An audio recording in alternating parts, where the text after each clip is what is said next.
Fala, galera! Hoje nós vamos falar sobre a população europeia, tá? Então vamos lá.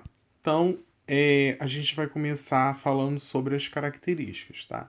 Então, apesar de ser o continente com os melhores indicadores sociais, a Europa apresenta grandes disparidades quanto à qualidade de vida entre as potências econômicas e os países meridionais e da Europa centro-oriental.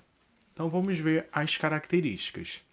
A população europeia, principalmente da parte ocidental, apresenta várias características: alta escolaridade, elevado IDH, baixas taxas de natalidade e mortalidade, um elevado número de idosos, baixa mortalidade infantil, elevada renda per capita e intensa urbanização.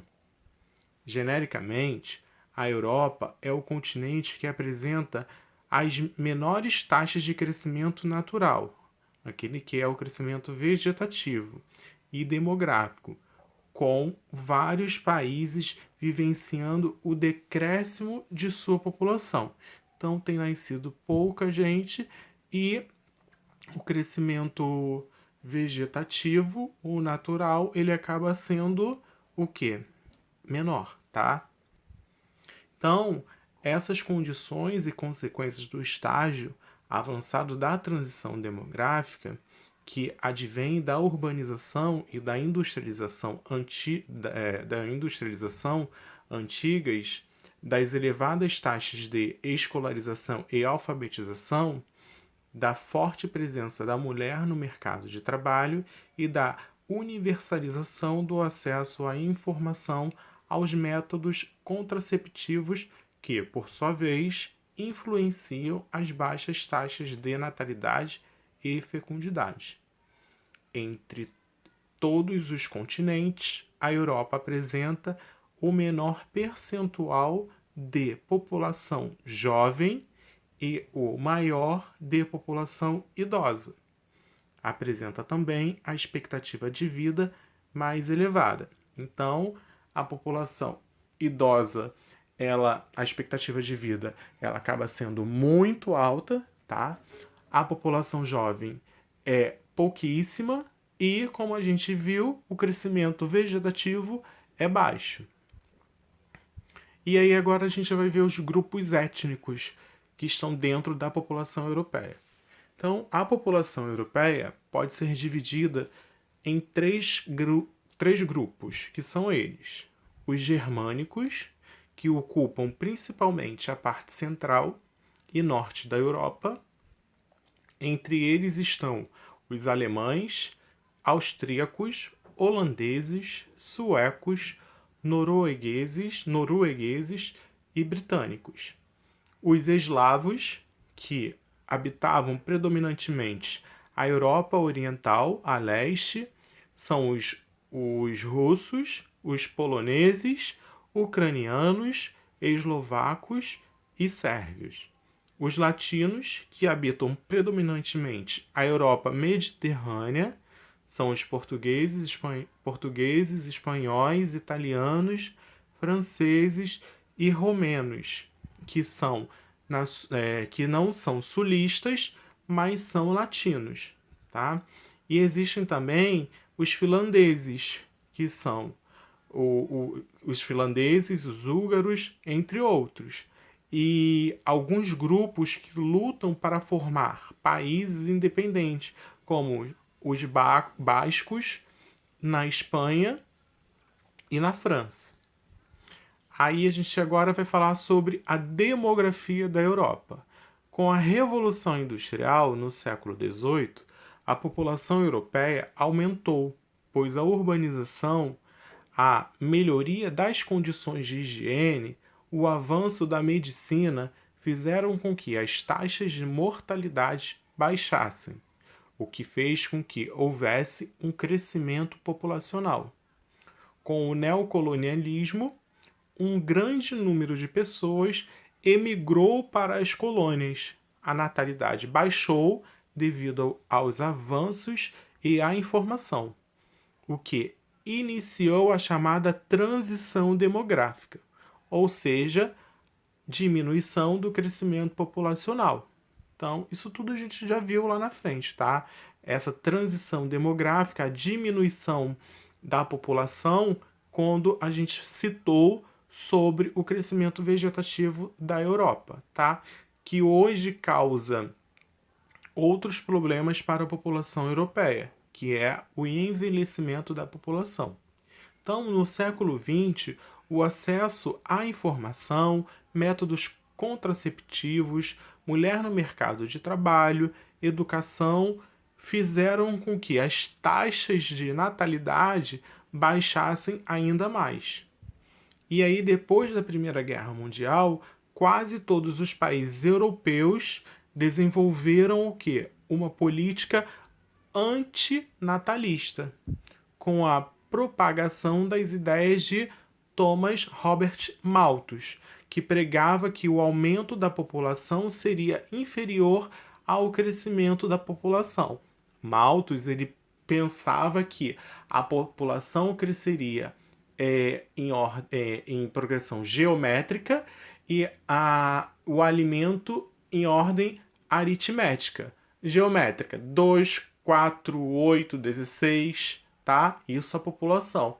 Aritmética, 1, 2, 3, 4. Então ele pensava que iria chegar um ponto que a população não iria ter alimento, tá?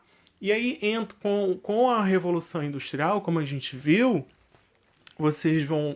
a gente acaba entendendo que a inserção das máquinas, das novas tecnologias, vai fazer com que aconteça a revolução verde dentro do espaço rural, a introdução das máquinas, e essa progressão geométrica prevista por Malthus acaba sendo errada. Por isso que Malthus ele erra nesse momento, porque ele não analisou o momento atual da Europa, tá bom? Então, ele pregava que o aumento populacional seria inferior ao crescimento da população de alimentos, o que geraria a crise de 1929. Porém, o que ocorreu nesse ano foi uma crise de abundância. Com o declínio populacional, a Europa vive um novo problema, o envelhecimento da população e a diminuição da população economicamente ativa, que a gente chama de PEA. Uma outra tendência é o alto custo de um idoso para a sociedade, em termos de saúde, higiene e cuidados. Esse problema está sendo revertido com o incentivo à imigração providos dos ex-países socialistas do leste europeu, o que muitas vezes causa conflitos sociais e étnicos. Os europeus afirmam que os países subdesenvolvidos devem controlar a natalidade. Eles temem que, com a explosão demográfica, os subdesenvolvidos possam invadir o território desenvolvido. Hoje, a população europeia jovem tende a seguir os padrões de uma educação, padrões de educação, conhecimento e qualificação que hoje existe, fazendo da Europa o grande centro mundial. Muitos países, para controlar o déficit na previdência, adotam medidas de aumentar o quê? A idade mínima para a aposentadoria. É a mesma coisa que o caso que o Brasil está querendo fazer aqui com a reforma da Previdência, tá? E aí a gente vai falar agora sobre a distribuição da população europeia. Então, a população europeia é predominantemente urbana em decorrência do histórico e amplo desenvolvimento industrial e comercial, principalmente a partir da Revolução Industrial. A indústria concentra populações devido à necessidade de mão de obra. Atualmente, há uma grande desigualdade na distribuição da população europeia em razão da história econômica. do povoamento e das condições naturais bastante diversificadas. Há um grande vazio demográfico no extremo norte, região subpolar e de temperatura fria, e nas áreas de alta montanha. Na região centro-ocidental, que apresenta grande desenvolvimento econômico, regiões da França, Reino Unido e Alemanha, e o norte da Itália, Bélgica, Holanda e Luxemburgo, a densidade populacional é bastante elevada. Em algumas áreas da Europa Ocidental, em especial no eixo Praga-Moscou, há também grande densidade populacional. Outra desigualdade existente em relação à população do continente refere-se à população absoluta dos países europeus. Os países de maior extensão territorial apresentam as maiores populações absolutas, exceto a Itália, com pequena superfície. E os países de grande dinamismo econômico também estão entre os mais populosos. Os países menos desenvolvidos apresentam as maiores taxas de crescimento populacional do continente. E os países da antiga Europa socialista, que ficam no leste europeu, vão apresentar maiores taxas de crescimento populacional. E aí a gente vai falar sobre as migrações. Com o neocolonialismo, muitas pessoas saíram da Europa em direção às áreas colonizadas. A emigração aumentou com a devastação nas duas guerras. Após a Segunda Guerra, a Europa passou a ser um espaço de imigração, que é a chegada de pessoas, que foi atraída pelas boas condições de vida. Com o Plano Marshall, a necessidade de mão de obra fez com que os europeus estimulassem a imigração para a Europa. Os imigrantes faziam os trabalhos que o povo europeu não se prestava a fazer, os trabalhos braçais e considerados humilhantes para os europeus, e recebiam baixos salários. Com um mundo globalizado e informatizado, a Europa prefere comprar de outros países produtos de menor tecnologia.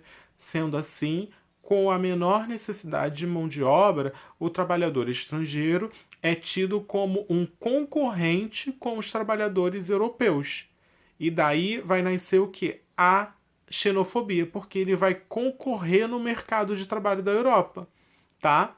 E o que seria a xenofobia? É a aversão aos estrangeiros imigrantes. Então, a partir da década de 1950, na Europa, iniciou-se um processo de imigração interna, onde os habitantes de países mais pobres migraram para outros mais ricos.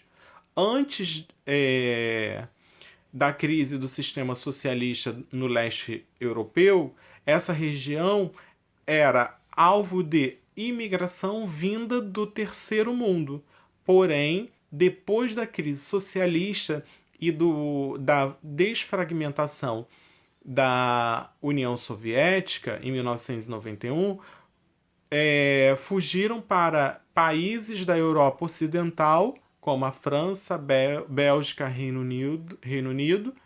Em 1993, a União Europeia foi implantada e facilitou a circulação de mão de obra nos países europeus e dificultou ainda mais o ingresso de não europeus, tá? Então, por isso que foi criado a União Europeia lá atrás. Lembrando que a gente já falou sobre a União Europeia e sobre o Brexit, tá?